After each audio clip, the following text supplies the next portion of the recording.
I look at all the faces in this room and I see great leaders. I see people who are ready to make a difference, and that is what I came to be the Change Kenya for.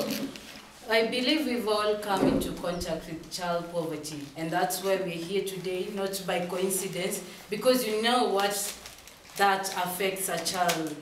I am here today because I faced child poverty as a child. I used to live in the slums of Mukuru. For all of us who know them, they were almost demolished the other day.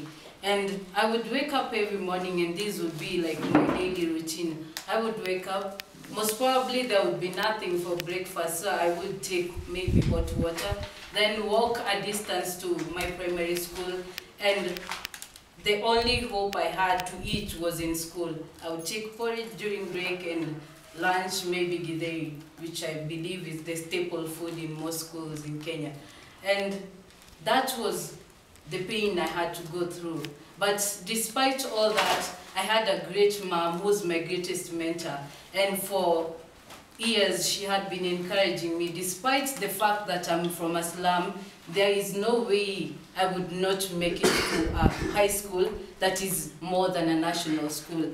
And I used to read. She used to make sure she paid for my library fees, and I would spend all my time reading in the library. Sometimes it would be hard to read in the house because there would be no kerosene in the lamp.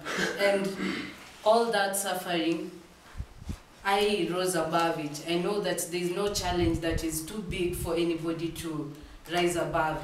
And when I did my KCPE, that's the end of primary school education, I was able to get good enough marks, 416 marks, and I got into Precious Blood. You all know that it is the best girls' school we have in the country. And that is the victory I had from my life as a child. I believe each one of us here has a story maybe similar to mine. Maybe yours is a bit different or a bit harsher than mine, but we have all faced this challenge. So today, we know that about 2.5 million children are facing child poverty. And I believe that's not what we want. These same children are the people we are looking forward to being the leaders for tomorrow. If nothing is done today, then tomorrow we have no leaders. We will have a society that is highly crumbled.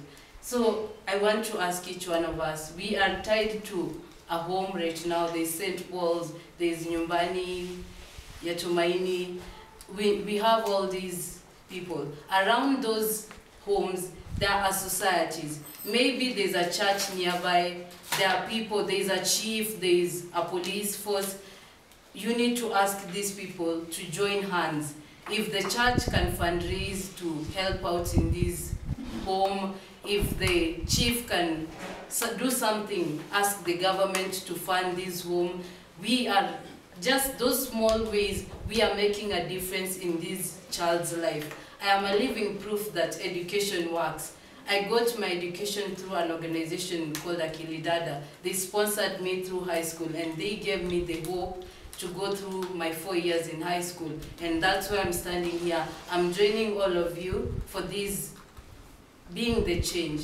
So if all of us could also try and give hope, give a child a home by helping the homes that are already running to keep on running. Thank you.